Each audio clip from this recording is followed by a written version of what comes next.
Okay guys, so we are ready to start spread 2. Before you get started, review your overview worksheet, the one that had like the whole plan for the altered book for each spread, just so that you remember exactly what you were planning to do for spread 2. And then here we have the spread 2 altered book planning sheet that is for grade. Remember to list your ideas here for this particular spread, everything that you're wanting to include, if it's specific photographs or specific quotes, because this spread does require a photo transfer using masking tape, and I'm going to attach a video of that on how to do that separately. And then you will also need quotes and photos again. So this one's going to be kind of similar to spread 1. We're just using and learning a few different techniques, incorporating some quotes this time, so to give it a little bit more variety.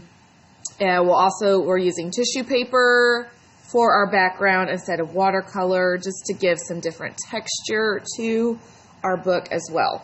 And then also list if you're going to include any additional, or if you're going to use stamps or stickers or acrylic paint, any additional materials that you're planning on using with mine, add them there. And then again, we have our 3 thumbnail sketches that you need to do. So you need to make sure you know what you're wanting to include. If you're going to download any images and print them off, or specific photographs, you need to know what you're using before you do this. So this is, again, how are we going to arrange our material on this spread?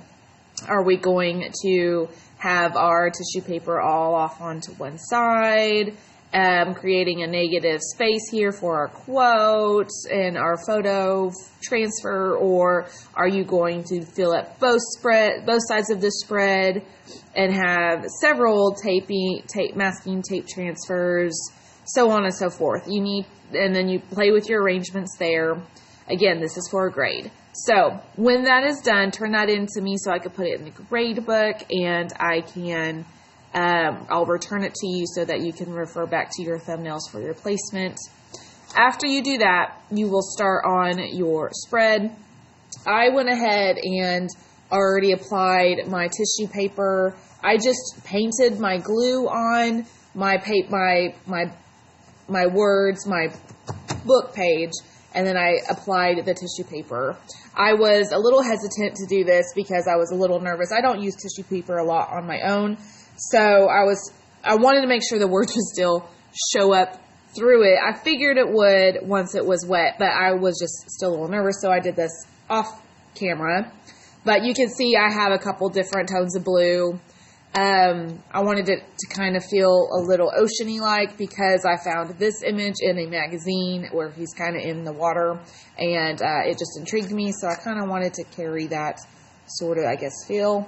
But alright, so I'm going to just kind of show you how I'm going to lay out and what I'm incorporating for mine. They're not attached, obviously, but this was actually the picture that inspired the theme for this page I came across, again, in a magazine.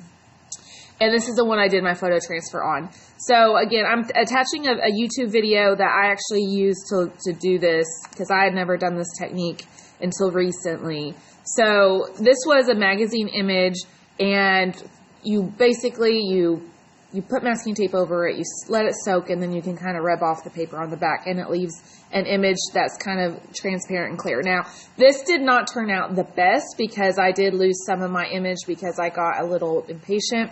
Magazines, I will give you this tip before you actually start going too far into this, and I believe she says this on the video too, but I'm just going to reiterate it even more. Magazine papers give you good color. I like that. However, it takes a lot longer because of the slickness of magazine images. It takes it a lot longer to soak off and to rub off. So you have to be a lot more patient if you're going to do a magazine image. You could also use a photo copy of something, a personal image, and do it, or a newspaper clipping. And that kind of paper rubs off a little bit easier. But again, we don't have a photocopy or a color copier here, and I wanted color, so this is what we went with.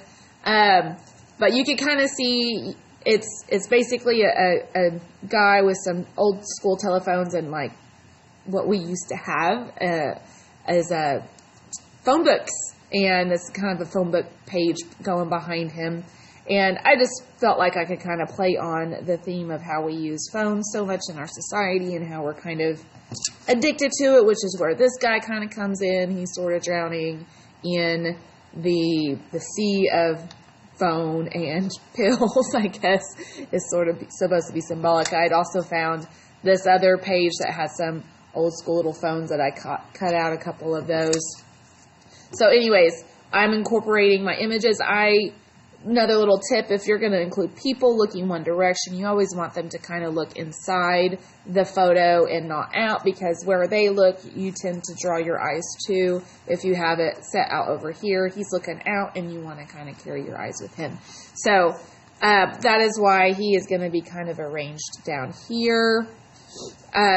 So I'm just going to show you my arrangement. I'm not going to glue it down because you'll use the same process as you did in the previous one. You'll paint on your glue. I also did have a cutout. I printed this off, which is why it's in black and white, and I cut out the negative space. So they're going to kind of go here, and then I'm going to, I think, scoop this guy up a little bit, and then I've got this other kind of cell phone printout. I wish this was in color. I might actually print this just a smidge bigger, but when I do something for me, I just prefer, if I've got a image that has a border around it, like these two, they're just squares, I like to try to incorporate that border somehow with something else so it doesn't seem so boxy, I guess. So I'm going to kind of probably let them overlap. I don't know if I will or not. Actually, no.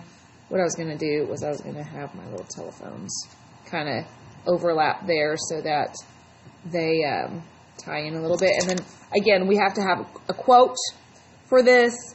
And this I had also found in a magazine. I was like, ooh, that could kind of go really cool. We all think these phones are really good for us. We're connected to the internet all the time, but we actually get an addiction. So this is going to probably go on here somehow like this. I'm not quite sure, but...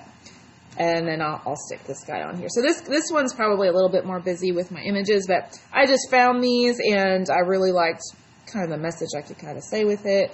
So that's what it's going to be. You don't have to incorporate a drawing on this one, but you could. I could easily get like our old school telephone cord looking design, and I could probably incorporate that on here if I wanted to, or I could get some little stickers. But I feel like this is actually kind of busy, and sometimes less is more, and I don't know if I'd really want to go much more busy than this. But you can see how I've got all the requirements for the spread. So anyways, that is this. I'll bind. I've got this side bound from my previous, but I'm going to bind this one after I get everything glued down so I can punch my holes. And if I have to punch through the image a little bit, that's okay. And my tissue paper. So anyways, that is spread 2. When you get that done, turn that in to me.